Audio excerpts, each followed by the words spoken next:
Hi, I'm Geraldine Torgerson. I am born and raised in the Philippines. Currently, I am holding a dual citizenship, which means that I am like a citizen in both United States of America and the Philippines. So I am a mother of two and a wife, and I moved here since 2007, so that's like 12 years ago. And currently, now I am living in Duluth, Minnesota. You know, high school students at that age, boyfriend and girlfriend, here I observe is very different. Kids in the Philippines have this like a courting process that before a girl says yes, so the boys would like give gifts, like let's say for example chocolates or flowers or cards, love letters, text, whatever, and take the girl to a meal or a coffee, juice, whatever, something like that. So that is before they are even in a relationship. So now let's go to like when you're girlfriend and boyfriend, when you have like when you're officially like in a relationship. So and then we have this, it's called in Filipino, it's called the pamamanhikan, which is traditional for the guy to ask the parents of like the lady to have her hand in marriage. And so in pamamanhikan, it's not just a guy asking the parents like, hey, can I marry your daughter? It's not like that. It's traditionally, it's sort of kind of like, it's not an argument, but like the elders are talking about it, and then the elders, the parents, like the uncles, aunties, the older brothers and older sister can interrogate the guy as to, whether he love her, or how can he take care of the needs of the lady once they get married or something like that. So there's that, and it's kind of like, as far as I can remember, like a big event, like and it's to officially let everyone know in the neighborhood that you're soon to be married, that you are engaged. And then after that, if there's no problem, they still love each other after how many months after the pamamanhikan or the engagement, then there's the wedding. The wedding has to be planned. So like the culture in the Philippines is the guy or the family of the man has to like pay almost everything, if not everything, like the party, the dresses, the food, and what else, like the gifts for the parents, almost everything. So it's just like the culture or like the tradition, but it doesn't mean that that's still what's going on right now. Right now, I think like the family of like the lady can help with like the financial when it comes to the wedding. Filipinos are, I think, hardworking. Yeah.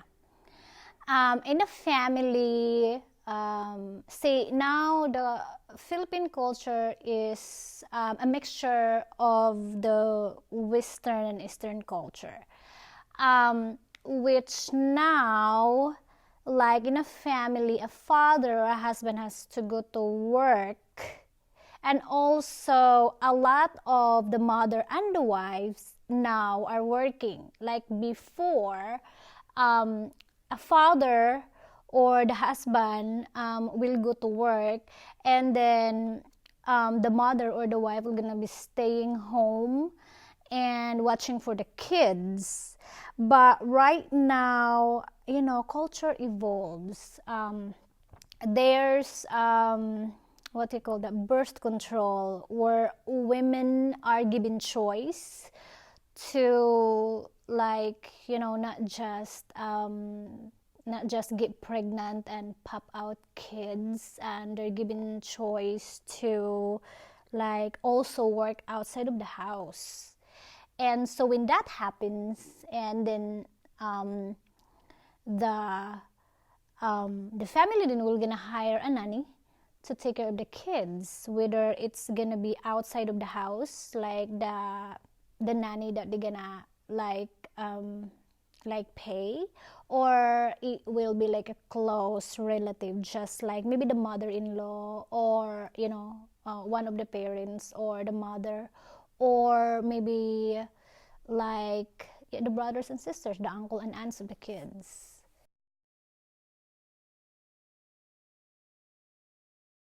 It depends how Filipino manage conflict. It depends on the family. It depends on the person. Like in my family, for example, in the Philippines, we resolve conflict management as, if there's conflict, we talked about it. But like Filipino, for like a lot of Filipino are confrontational. If there's like a problem, we would confront and try to solve the problem. Now in the Philippines, there is the family values, where you have to respect your elder, whether you are in the right, whether you are right in a situation, but you cannot just argue with your grandmother. It's kind of like rude. There's not a lot of grandchildren that can do that. Like if you are trying to reason out, you, like a Filipino, for me, for example, when my grandmother was still alive, I could not bring myself to argue, even if like I do not agree like on what my grandmother said. I just have to be quiet and follow what my grandmothers want me to do.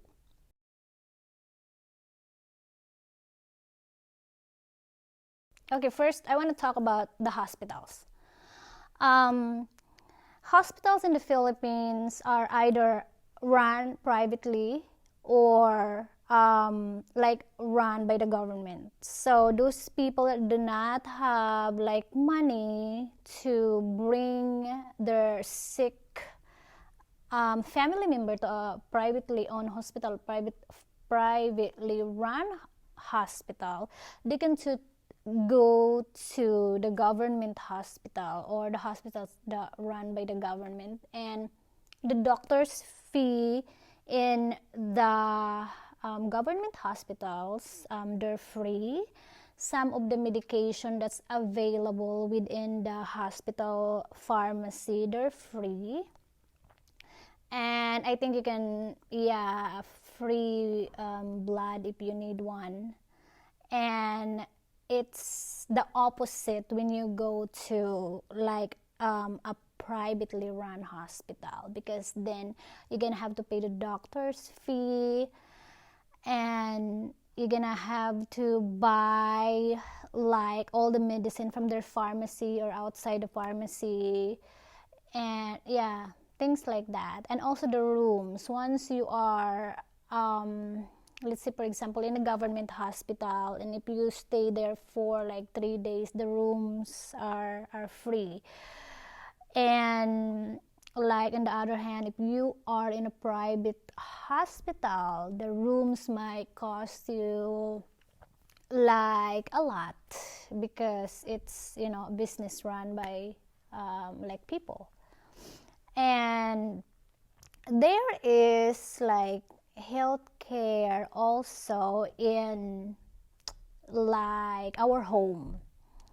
Like one big difference between the Philippines and America, as I observed living here for 12 years, is that we don't have nursing home or retirement homes in the Philippines. Maybe we have, but it's gonna be like in the cities. But it's like a Filipino culture that I appreciate the most is for like the younger people to be given a chance to give back to the older people, just like father, mother, grandparents, things like that, to take care of them when they are not able to take care of themselves anymore. So like, let's say for example, my grandmother died in like the ancestral home. So she got sick with cancer, but she's old, but we did not like put her in a nursing home. First, because there's no nursing home in like our city, and second is that usually grandparents are a bit grumpy, but we love them so much, we want to take care of them, and that they have to be home. And in case if other, like let's say family members need to work in order to pay, let's say the grandparents' need of medicine and food and whatever it is, then people would have to take turns in watching the elderly. Like a granddaughter, a grandson would watch, you know, the grandmother stays home as the parents like go and work. But yeah, the main point is we do like take care of our elderly in our house. And like let's say for example in the wealthy families, and they have the elderly people, so they will then hire nurses to take care of the elderly, but it has to be in their house. So they themselves has to monitor their parents or grandparents like every day, because they come home, they ask the nurses what the grandparents or the parents, like the elderly, did, or is she okay, or things like that. But the care has to be in the house.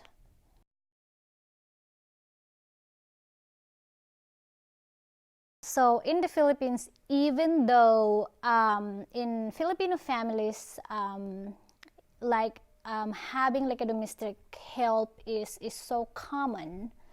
So how do mothers like do childcare?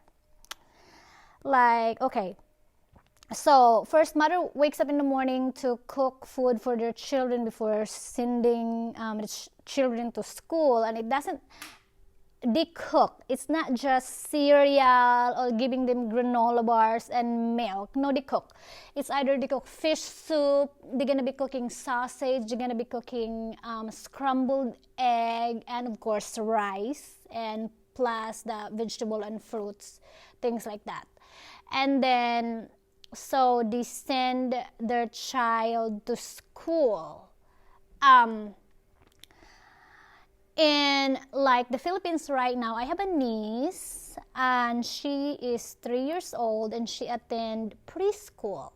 And so my younger sister, will gonna be like putting her on a preschool on, I think, maybe 4 days a week. But my sister could not just drop the kid and go and do something in the house. No, she's just gonna be like, right now what's happening is she dropped my niece to the preschool, but she is like outside of the preschool room and nosing around. I don't know, but try to observe how my niece, the 3-year-old one, is adjusting to the new environment. But she is outside like the school, and then she brings with her like snack for the kids and bring with her towels, because the Filipino believes that let's say, for example, when the kids are sweaty, the lungs will gonna soak up all the sweat, and it's gonna be the cause of like pneumonia. So that's why if you are in the Philippines and you see like a lot of kids that has towels like on their back, that's because they're sweating, and that's because of that. Like, yeah, it's just like that. And so also we don't have daycare in the Philippines. If we do, it should be like in the big cities. But let's say, for example, like a teacher has like an infant and has to go back to work after 6 months, like when the baby is 6 months old.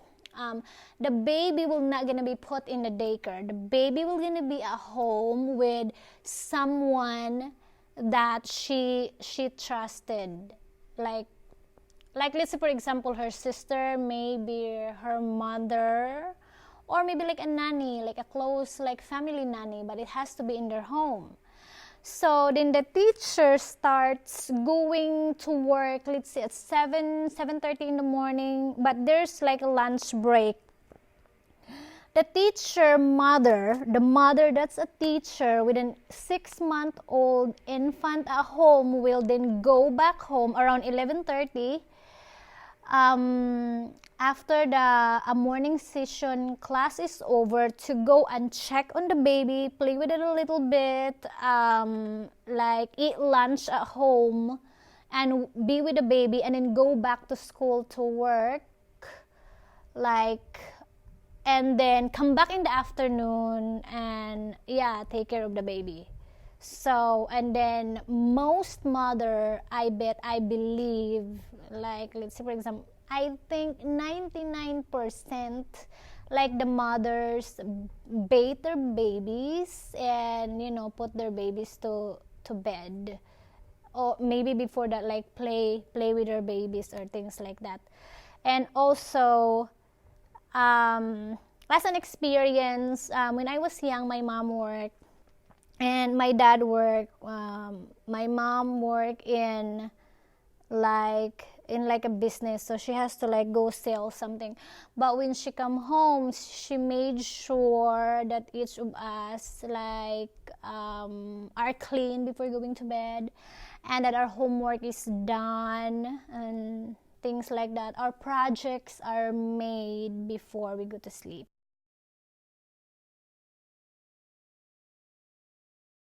Okay, so now we're talking about Filipino family values. So there's that respect for the elders. Like, so one thing, let's say, for example, like in the Philippines, you do not call your mother-in-law or your father-in-law their first name. Since you and your wife are married, like I'm talking to you, you and your wife are married, then you would call your wives like mother and father, mom or dad, mama or papa, tatay or nanay, things like that. However she calls her parents, or however he calls his parents, like whether it's mom or dad or mommy or daddy, and then the spouse would do the same. And also, it's like in the siblings, like I am the firstborn, I am the eldest sister. So my younger siblings call me Ati. My name is Geraldine. They don't call me in my first name. That's disrespectful. That's rude in the Philippines. Yeah, they don't by any chance call me by my first name. So my kids, they are born and raised here in Duluth, Minnesota. But my younger daughter, Ariana, do not call my first daughter her first name Jessica. She always say Ate. So like for example, she's calling her, she's not gonna say like, Jessica, come here, I'm gonna show you something. She's gonna say, Ate, come here, I'll show you something. So it's Ate, it's not the first name basis. And also family values. Filipinos, it's so common that the Filipinos are close to each other, the close family ties, the extended family. So in the Philippines, let's say for example, if the children gets married, and sometimes they don't go move to the other house. So sometimes if the family have like a big land, the married couple would then build like their house so close to the mother and father's house, and so close to the auntie and then the grandmother. So it's kind of like making like a compound. So, and also here, it seems like when you're 18, you have your adults, and you're expected to move out from your parents' house and have your own house, have your own career and your life. In the Philippines, no. Unless you are married or you are living outside of the city because of your work or because of your school, you have room like in your house. You always go to your like parents' house. It's like even if you're successful and everything, they usually go back to the parents' house as their main residence. It's not just visiting. So it's so common in the Philippines. And also, I do not want to forget that there is like the family values and respect and everything. The Filipinos has this, like the usage of po, P-O, and opo, O-P-O, as a sign of respect, not just for their parents, grandparents, and relatives, but to everybody that are like older than them. So let's say for example, somebody will say thank you. In the Philippines, which is translated as in Tagalog, you say salamat. It's like thank you. But so a Filipino child at a very young age cannot just say salamat or thank you. It has to have a po at the end of it. So then he or she will gonna say thank you po, things like that. Or like there has to be like a po, or like yes po. And it's very distinct because there's no translation of po and opo into English. And I believe it's unique that I don't know if any other culture in the world does that. But that the Filipino po and opo is so distinct that I wish to teach my children how to use the po and opo like when they go to the Philippines. So that's kind of like to summarize it up for a short period of time talking talking about Filipino cultures. So I hope that for those of you who don't know, that you learn a little bit like for this interview. So in Tagalog, maraming salamat. Ang Pilipino ay may magandang kultura na maibabahagi kong lahat sa inyo at maipagmamalaki ko. So, I am proud to be a part of the Filipino culture. And gusto kong maibahagi ito sa aking mga anak. So, I want my children to learn and appreciate the Filipino culture. So, thank you. Maraming salamat po and goodbye.